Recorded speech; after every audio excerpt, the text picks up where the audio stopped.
लूत की बीवी को याद रखो। इंग्लिश ट्रांसलेशन है रिमेंबर लॉर्ड्स वाइफ। लूत की बीवी को याद रखो। ये अल्फाज मेरे यीशु के हैं, ये किसी आम पर्सनैलिटी के नहीं बल्कि मेरे यीशु के हैं। और यीशु ने क्यों लूत की बीवी को कोट किया, आज इस बात पर हम गौर करेंगे। आज हम गौर करेंगे वो क्यों इबरत का निशान है। आज भी क्यों जॉर्डन में, ओमान जॉर्डन के अंदर, उसका आज भी जो नमक का सतून उस बड़े ऊंचे पहाड़ के ऊपर है, जो दुनिया के लिए इबरत का निशान है।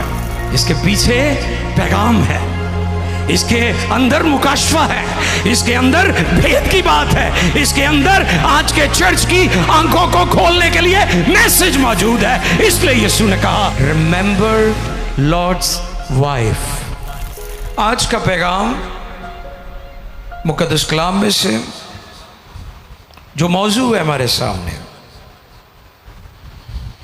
वो नोट फरमा लें। लूत की बीवी निशाने इबरत। जिस टॉपिक पर आज कलाम खुदा को हम सुनने वाले हैं उसे नोट फरमा लें। लूत की बीवी निशाने इबरत। पैदाइश की किताब 19वां बाब 18वीं आयत से 26वीं आयत तक, और फिर लूका तबीब की मार्फत लिखा गया इंजीली बयान 17 बाब 22वीं आयत से लेकर 32वीं आयत तक। दो हवाला जात हैं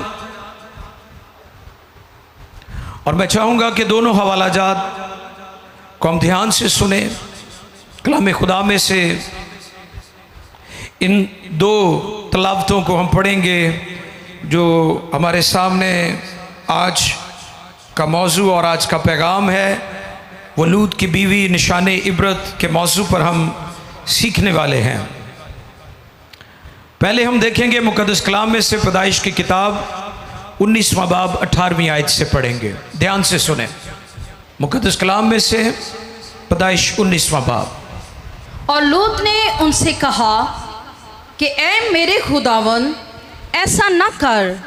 देख, तूने अपने खादम पर करम की नज़र की है और ऐसा बड़ा फजल किया कि मेरी जान बचाई। मैं पहाड़ तक जा नहीं सकता, कहीं ऐसा ना हो कि मुझ पर मुसीबत आ पड़े और मैं मर जाऊं। देख, ये शहर ऐसा नज़दीक है कि वहाँ भाग सकता हूँ और ये छोटा भी है।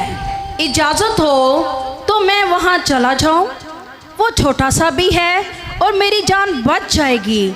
उसने उससे कहा कि देख, मैं इस बात में तेरा लिहाज करता हूँ कि इस शहर को जिसका तूने जिक्र किया गारत नहीं करूँगा। जल्दी कर और वहाँ चला जा, क्योंकि मैं कुछ नहीं कर सकता जब तक कि तू वहाँ पहुँच ना जाए। इसीलिए उस शहर का नाम सुगरा कहलाया। सुगर कहलाया। इसलिए उस शहर का नाम सुगर कहलाया। और ज़मीन पर धूप निकल चुकी थी। जब लूत सुगर में दाखिल हुआ तब खुदावन ने अपनी तरफ से सदूम और अमूरा पर गंधक और आग आसमान से बरसाई, और उसने उन शहरों को और उस सारी तराई को और उन शहरों के सब रहने वालों को और सब कुछ जो ज़मीन से उगा था गारत किया। मगर उसकी बीवी ने उसके पीछे से मुड़कर देखा और वह नमक का स्तून बन गई। बहुत शुक्रिया। दूसरी तिलावत हम लूका तबीब की मार्फत लिखा गया इंजीली बयान 17 बाब और उसकी 22वीं आयत से 32वीं आयत तक हम पढ़ेंगे। आओ दूसरी तिलावत हम सुने लूका तबीब की मार्फत इंजीली बयान 17 बाब 22वीं आयत से। मुकद्दस कलाम में से लूका तबीब की मार्फत लिखा गया इंजीली बयान 17 बाब और उसकी 22वीं आयत से 32वीं आयत तक। उसने शागिर्दों से कहा, वो दिन आएंगे कि तुम इब्ने आदम के दिनों में से एक दिन को देखने की आरजू होगी और ना देखोगे, और लोग तुमसे कहेंगे कि देखो वहाँ है या देखो यहाँ है, मगर तुम चले ना जाना, ना उनके पीछे हो लेना, क्योंकि जैसे बिजली आसमान की एक तरफ से गूंद कर दूसरी तरफ चमकती है, वैसे ही इब्ने आदम अपने दिन में जाहिर होगा। लेकिन पहले ज़रूर है कि वो बहुत दुख उठाए और इस ज़माना के लोग उसे रद्द करें। जैसे नूह के दिनों में हुआ था, जैसे नूह के दिनों में हुआ था, उसी तरह इब्ने आदम के दिनों में भी होगा। इब्ने आदम के दिनों में भी होगा कि लोग खाते पीते थे और उनमें ब्याह शादी होती थी उस दिन तक जब नूह कश्ती में दाखिल हुआ और तूफान ने आकर सबको हलाक किया। और जैसे लूत के दिनों में हुआ था कि लोग खाते पीते और खरीदो फरोख्त करते और दरख्त लगाते और घर बनाते थे। लेकिन जिस दिन लूत सदूम से निकला, आग और गंधक ने आसमान से बरसकर सबको हलाक किया। इब्ने आदम के जाहिर होने के दिन भी ऐसा ही होगा। उस दिन जो कोठे पर हो और उसका असबाब घर में हो वो उसे लेने को ना उतरे।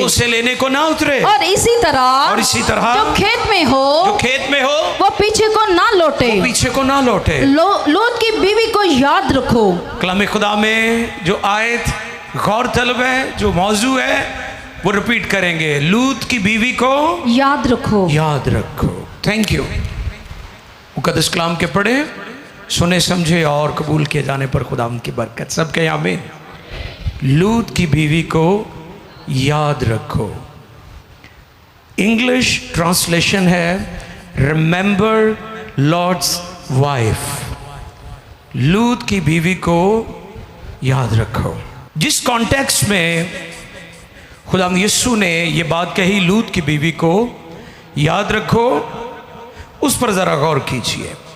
यीशु मसीह फरीसियों से गुफ्तगू कर रहे थे, क्योंकि फरीसी जानना चाहते थे कि दुनिया का खात्मा कब होगा, दुनिया का एंड कब होगा। यीशु मसीह उनको एंड टाइम्स की तालीम दे रहे थे। तो फरीसी यीशु मसीह से सवालात करते थे कि जो तू तालीम दे रहा है, जो बातें तू कह रहा है, ये इनका ये कब वजूद में होंगी, कब ज़हूर पज़ीर होंगी। तो फौरन खुदा यीशु मसीह का जो है वो तवज्जो शागिर्दों की तरफ हो जाती है। 20वीं आयत पढ़े, 17 बाब की 20वीं आयत, ताकि पता चले किस कॉन्टेक्स्ट में यह पैगाम दिया गया है। जी, लूका 17 बाब और उसकी 20वीं आयत। जब फरीसियों ने उससे पूछा कि खुदा की बादशाही कब आएगी, तो उसने जवाब में उनसे कहा कि खुदा की बादशाही ज़ाहिरी तौर पर ना आएगी। और लोग ये ना कहेंगे कि देखो यहाँ है या वहाँ है। क्योंकि देखो खुदा की बादशाही तुम्हारे दरमियान है। यीशु अपनी बात कर रहे थे कि मैं आसमान की बादशाही का पैगाम लेकर आया हूं। आमीन। यीशु मसीह उन्हें पैगाम दे रहे हैं, ये टीचिंग दे रहे हैं। और फिर फौरन यीशु मसीह की तवज्जो जो है वो अपने शागिर्दों की तरफ मुड़ती है। और 22वें बाब में 22वीं आयत में अभी हमने पढ़ा है कि यीशु मसीह उनको तालीम देते हैं, शागिर्दों को। लेकिन यहां पर दो बातें बड़ी गौर तलब हैं, नूह के अयाम और लूत के अयाम। टॉपिक तो हमारा यह है कि लूत की बीवी को याद रखो, उसके अंजाम को याद रखो। लेकिन यह बात भी गौर तलब है कि यीशु मसीह अपनी टीचिंग में, अपनी तालीमात में नूह के अयाम और लूत के अयाम का क्यों जिक्र करते हैं। सुनिए गौर से। नूह के अयाम में मुनादी बहुत ज़्यादा हुए थे। 120 साल तक नूह तौबा की मुनादी करता रहा। कितने? 120 साल।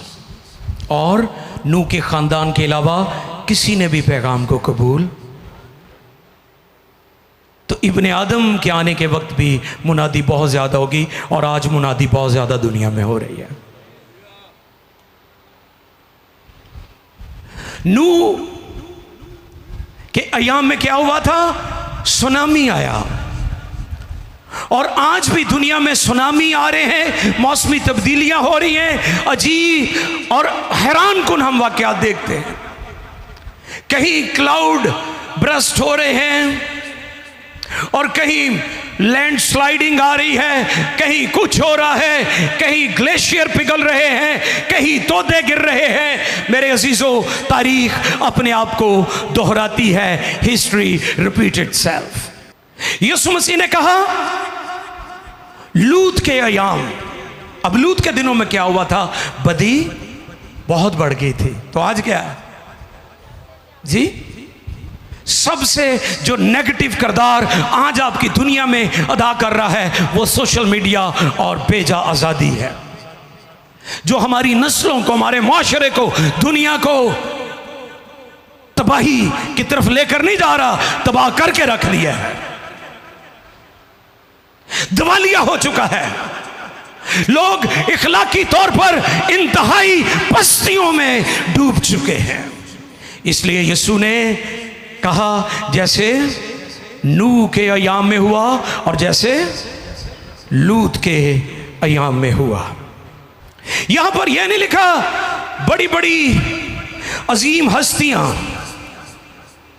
जो यहूदी लिटरेचर है उसके अंदर बड़ी बड़ी अजीम हस्तियां हैं। अब्राहम है, मूसा है, दाऊद है, अंबिया अकबर, अंबिया असगर।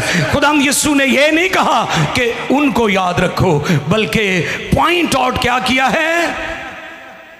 लूत की बीवी को याद रखो। ये अल्फाज मेरे यीशु के हैं, ये किसी आम पर्सनैलिटी के नहीं बल्कि मेरे यीशु के हैं। और यीशु ने क्यों लूत की बीवी को कोट किया, आज इस बात पर हम गौर करेंगे। आज हम गौर करेंगे वो क्यों इबरत का निशान है। आज भी क्यों जॉर्डन में, ओमान जॉर्डन के अंदर, उसका आज भी जो नमक का सतून उस बड़े ऊंचे पहाड़ के ऊपर है, जो दुनिया के लिए इबरत का निशान है, जो आज के चर्च और कौमों के लिए पैगाम है।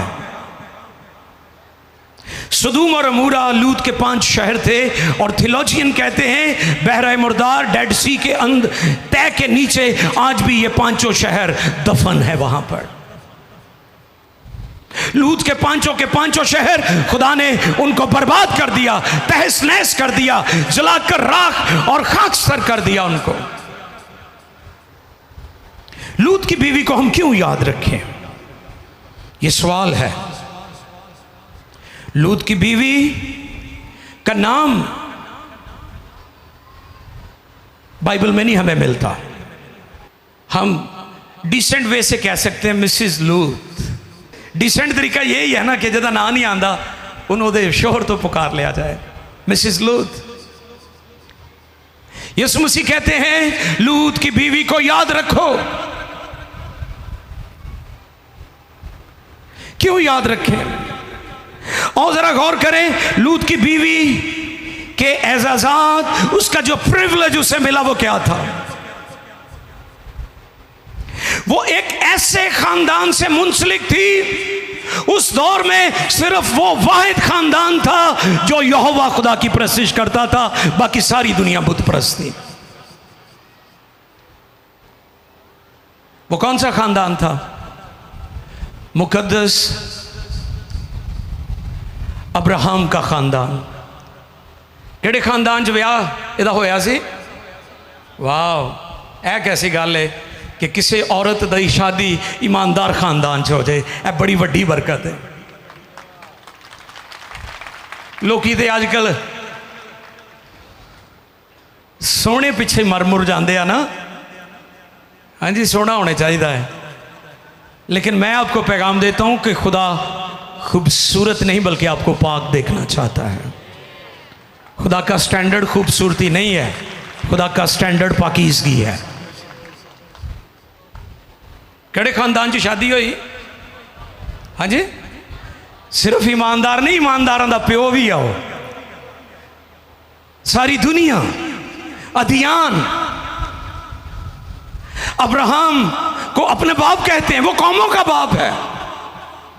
इसका एजाज देखें, इसकी जिंदगी में जो बड़ा काम हुआ, इसकी शादी एक ऐसे खानदान में हुई जो ईमानदार खानदान था। यह इसका एजाज था। एक ऐसे खानदान से मुंसलिक होगी जो यहोवा खुदा की प्रस्तुत करता था। रेस्ट ऑफ द वर्ल्ड, वो सारे बुत परस्त थे, आइडल वर्शिप। पूरी दुनिया उस वक्त बुतों की प्रस्तुत करती थी, बुतों की पूजा पाठ करती थी। लेकिन लूत की बीवी का जो ससुराल था, वो जो खानदान था, वो अब्राहम का खानदान था, क्योंकि लूत अब्राहम का भतीजा था। यह इसका पहला एहसास है जो इसे मिला है। इसके जितने भी एजाजात हैं, उनमें पहला एजाज क्या था? इसका ताल्लुक अब्राहम के खानदान से जुड़ गया था। क्योंकि जब अब्राहम हारान से निकला तो उसका भतीजा लूत भी उसके साथ था। उसने ये सारी जर्नी की थी, फेथ जर्नी।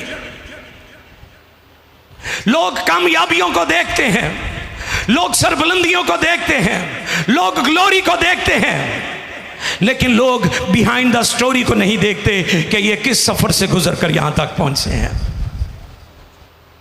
लूत ने फैसला किया कि मैं अब्राहम के साथ जाऊंगा, मैं बुत परस्ती और गुनाह के शहर को छोड़ दूंगा।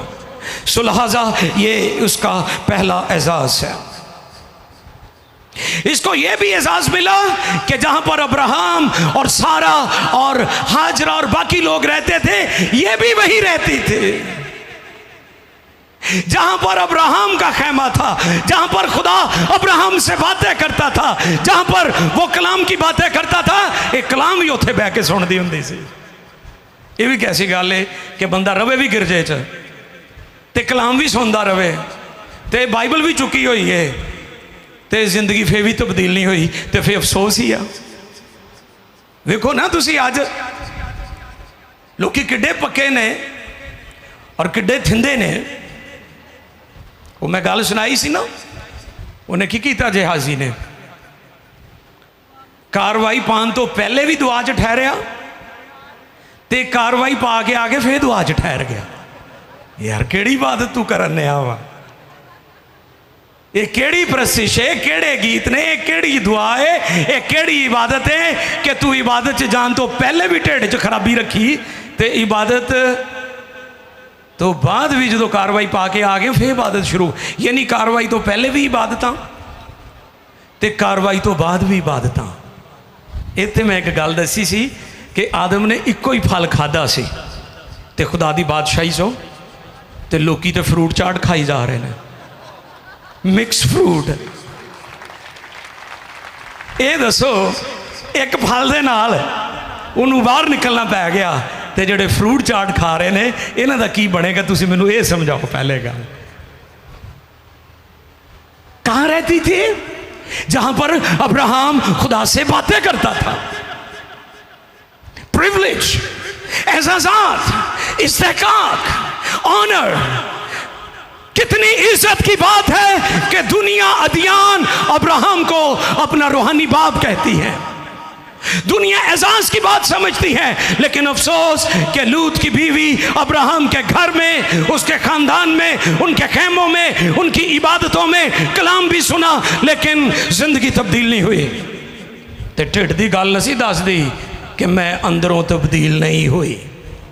यह भी गल है, कई मीसणे होंदे ने, वो असली गल नहीं तुहानूं दसणगे, फिरनगे तुहाडे नाल ही, रहणगे तुहाडे नाल ही, लेकिन ढिडों अपनी कार्रवाई पूरी रखते हैं। यदा भी यही हाल सी। जे तक दिल कितों दस दिंदी, शेयर कर दिंदी, तो हो सकता कि अब्राहम ये हाथ रख के दुआ करदा कि मैं दी जिंदगी च निजात का मौजदा चाहना, तो हो जाना सी। उन्हें ढिड ही नहीं शेयर किया, उन्हें दिल ही शेयर नहीं किया उहदे नाल, बस दिल च लई फिरदी रही। इसलिए यीशु ने कहा लूत की बीवी को, हाँ ऐसे नहीं कह दिया, इसके पीछे पैगाम है, इसके अंदर मुकाशवा है, इसके अंदर भेद की बात है, इसके अंदर आज के चर्च की आंखों को खोलने के लिए मैसेज मौजूद है। इसलिए यीशु ने कहा लूत की बीवी को याद रखो। यह बहुत बड़ा इस्तेहकाक है और इसे एजाज मिला कि लूत की बीवी बन जाए। अगरचे लूत की ज़िंदगी से जुड़ी हुई कुछ चीज़ें मनफी हैं जिसको लेकर लोग लूत के बारे में अच्छी गुफ्तगू नहीं करते, लेकिन आज मैं इल्हाम में से लूत की जो खूबसूरत पिक्चर है वो भी आपको दिखाना चाहता हूँ। पीटर, सेकंड पीटर, दूसरा पत्रस, दूसरा बाब, सेकंड पीटर, दूसरा पत्रस, दूसरा बाब, चैप्टर 2 वर्सेस 6 to 8। आओ देखें पत्रस का दूसरा खत और उसका दूसरा बाब और उसकी छठी आयत। जी पढ़िएगा। और सदूम और अमूरा के शहरों को, हाँ जी, सदूम और अमूरा के शहरों को खाक को स्याह कर दिया, खाक को स्याह कर दिया और उन्हें हलाकत की सजा दी, और उन्हें हलाकत की सजा दी, और आइंदा जमाना के, और आइंदा जमाना के बादीनों के लिए, बेदीनों के लिए जाए इबरत बना दिया। जाए इबरत। टॉपिक क्या था? लूत की बीवी निशाने इबरत। क्या? जाए इबरत बना दिया। और रास्तबाज लूत को, हाँ, उसे टाइटल क्या मिला? और रास्तबाज, रास्तबाज, रास्तबाज। बाइबल ने लूत की जो पिक्चर हमें दिखाई वो कितनी खूबसूरत है, और इस औरत की शादी एक रास्तबाज से हुई थी। रास्तबाज। आगे जी। और रास्तबाज लूत को, और रास्तबाज लूत को जो बेदीनों के नापाक चाल चलन जो से, बेदीनों के नापाक चाल चलन से दिख था रिहाई बख्शी। चुनाचे वो रास्तबाज उनमें रहकर और उनके बेशरा कामों को देख देख कर और सुन कर गोया हर रोज अपने सच्चे दिल को शिकंजा में खींचता था। बदी खिंच दी होएगी ना उन्होंने भी अपने हाल, जिवें शराबी नूं शराब खिंच दी है अपने हाल। मैं आगे चलकर बताऊंगा कि गुनाह की कशिश लोगों को खींचती है अपनी तरफ, बुराई अपनी तरफ खींचती है, लालच, बदखाही, दूसरों का बुरा सो, ये चीजें आपको अट्रैक्ट करती हैं कि आप जाएं इस तरफ। इसकी शादी एक रास्तबाज शख्स से हुई थी जो अब्राहम का भतीजा और उस जमाने में जिंदा खुदा की परस्तिश करने वाला था, लेकिन ये अंदर से तब्दील नहीं हुई थी। अगरचे लूत का ईमान पुरतशकीक था, यानी शकूक क्या तस्करा लोग करते हैं, खासतौर पर जो वाकया उसकी बेटियों के साथ हुआ, और फिर बाद में मुआब और अमून, जो कि एक घिनौना अमल था, लेकिन फिर भी कलाम खुदा उसके ईमान की तारीफ करता है। लूत की बीवी ने लूत के ईमान को करीब से देखा और यह बहुत बड़ा उसका एजाज था। उसने कलाम सुना, उसने अब्राहम और सारा और हाजरा और बाकी फैमिली के लोगों के साथ रफाकत और कुर्बत रखी, लेकिन एक और बात, वो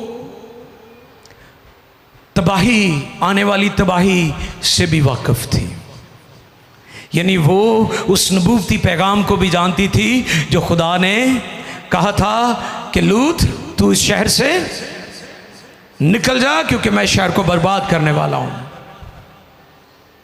यह नबूवत थी। उसने इस नबूवत को भी सुन रखा था, उसने इस पैगाम को भी सुन रखा था। वो वाकिफ थी कि इस शहर का, सदूम और अमूरा का क्या हशर होने वाला है, यानी वो आने वाली मुसीबत से तानू पता हो कि मुसीबत आने वाली, तो तुसी उत्ते खड़े रहो या मुड़ मुड़ के वेखो। मैं पिछले दिनों एक तस्वीर देख रहा था, शेर के पास एक हिरन खड़ा है, तो उस पर किसी ने लिखा था, खौफ आपके अंदर की सलाहियत को भी ख़त्म कर देता है। आपको पता है, जो हिरनी है वो शेर से तेज दौड़ती है, शेर उसे पकड़ नहीं सकता, लेकिन उहदे विच एक कमी है कि वो मुड़ मुड़ कर देखती है, वो मुड़ मुड़ कर देखती है। इससे मुराद ये है कि वो जब मुड़ कर देखती है तो उसका दुश्मन उसे शिकार कर लेता है। इब्लीस उस वक्त हमें शिकार करता है जब मुड़ मुड़ कर हम माजी में चले जाते हैं, इब्लीस हमें पकड़ लेता है।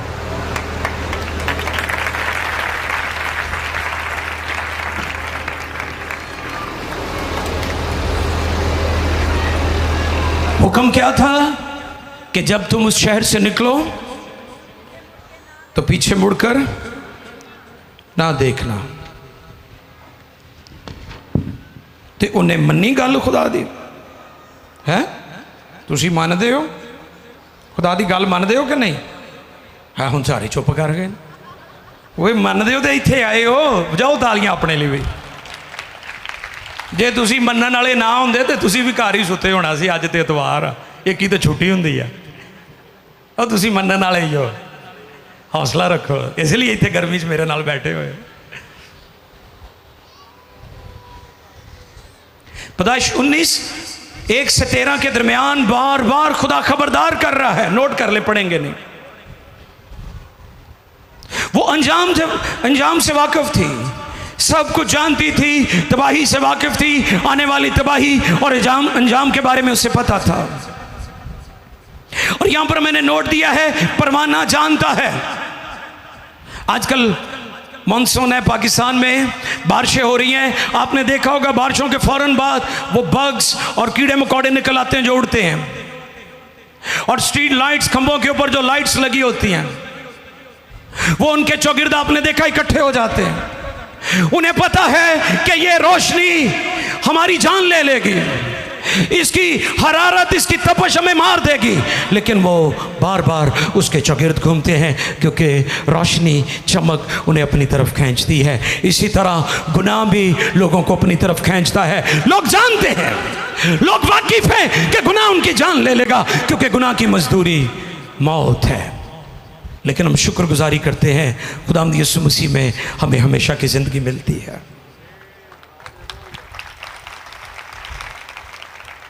लूत की बीवी बाज नहीं आई अपनी ख्वाहिश, यानी वो शहर ख्वाहिशों की अलामत है, वो शहर बदी की अलामत है। वो अपनी ख्वाहिश से बाज नहीं आई, उसने अपनी जान दे दी, लेकिन अपनी ख्वाहिशों से बाज।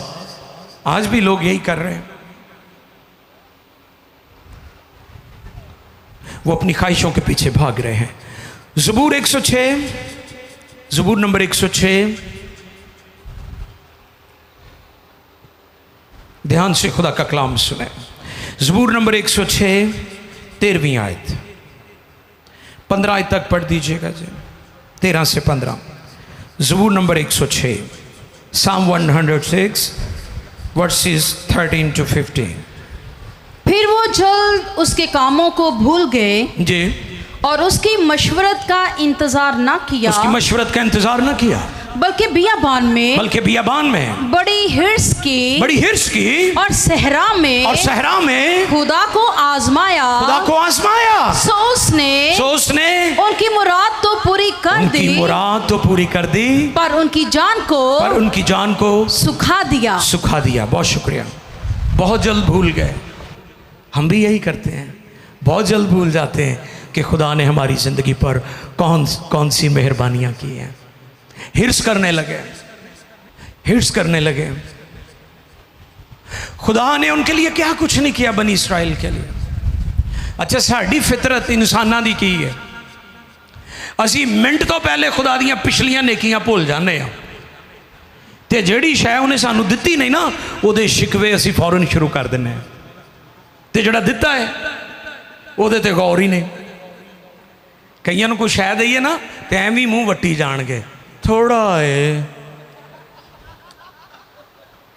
बई जालमा, तेनू इन्ने दिन इन्ना तेनू पहले दिता, वो भी तो याद रखना। थोड़ा है थोड़ा है तो जो पहले दिता है वो की है, हम बहुत जल्द भूल जाते हैं। कोई आम इंसानों च भी तुसी वेख्या होएगा कि तुसी किन्नी मर्जी नेकी करते रहो अगले बंदे ना, एक ना तुसी गल मनी तो वेखियो फिर तुहाड़ियां गल्लां किवें करनगे जाके। ये फितरत है इंसान की और खुदा नापसंद करता है। उन्होंने बहुत जल्द भूल गए, बियाबान में हिर्स की, खुदा ने उनकी मुराद तो पूरी, लेकिन उनकी जान सुक जानी है ताड़ी। एवं ना परेशान होया करो, उहदे को बहुत है, उहदी जान भी सुकी रहिंदी है। जद को बहुता है वो टेंशन च भी बहुता ही रहिंदा, तुहाडे को थोड़ा है तुसी टेंशन फ्री हो। इसलिए भी याद रखो गल, जिन्हों जो दिता है खुदा दा ते ओहदा मामला है, तुसी परेशानी ना लिया करो। असी एवं कैलकुलेटर चलाने रहने, वक्त नूं पै रहने, कल नूं तवानाई जाया करते हो। तुसी भी मेहनत करो, कोई खुदा तुहानूं भी अगे लै जाएगा।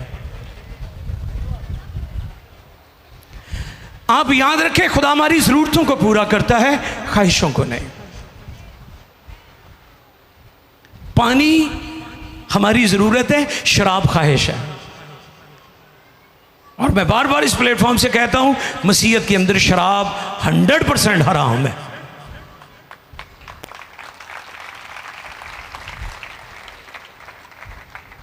खुदा जरूरतों को पूरा करता है।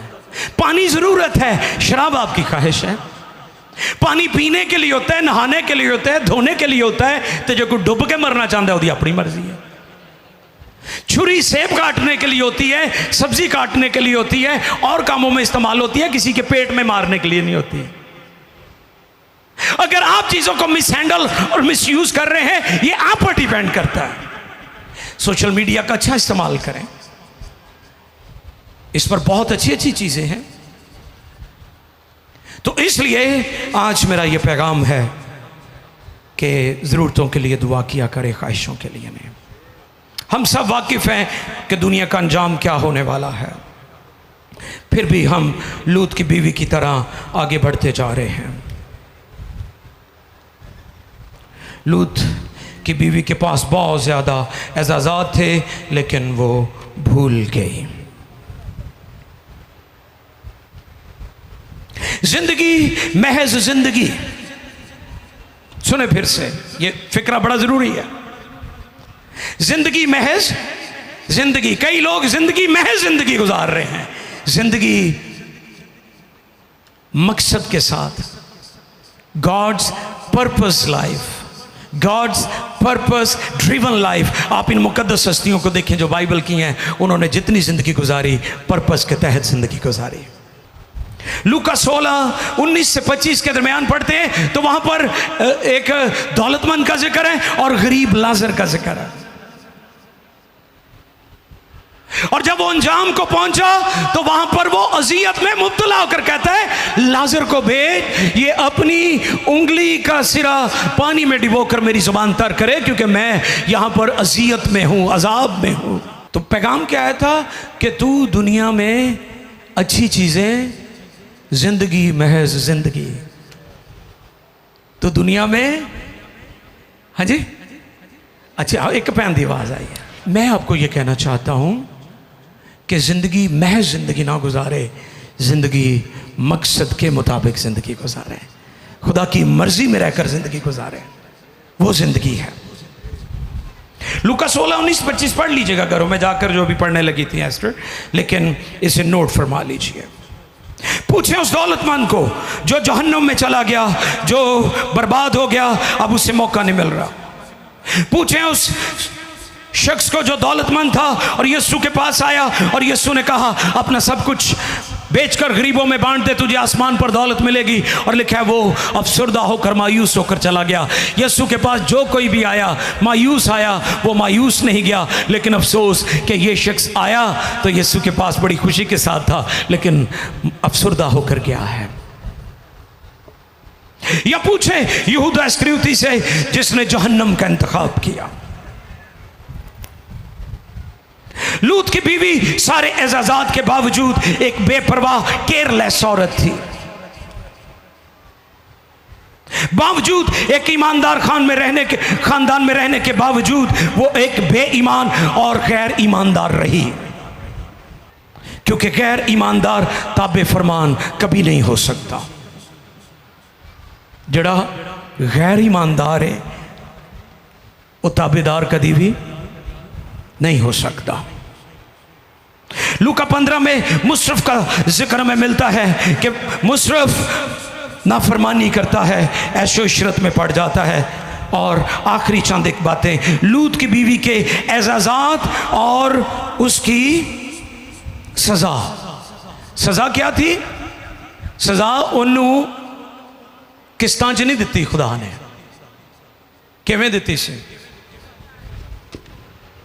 कैसे दी? देखे मेरे साथ इमसाल 29वां बाब, प्रोवर्ब्स चैप्टर 29 वर्स 1, इमसाल 29वें बाब की पहली आयत। जी देखें खुदा के कलाम में से, इमसाल की किताब है, उसका 29वां बाब चैप्टर 29 पहली आयत। जो बार बार तंबी पाकर भी गर्दन कशी करता है, नागहान बर्बाद किया जाएगा और उसका, हाँ जी, और उसका कोई चारा ना होगा। जड़ा बार बार तंबी पाकर गर्दन कशी करे, ਉਹਦੇ बारे कलाम च की लिखा है? जो बार बार तंबी पाकर भी गर्दन कशी करता है, नागहान बर्बाद किया जाएगा। शुक्रिया जी। कैसे बर्बाद होगा? नागहान क्या होता है? नागहानी अचानक,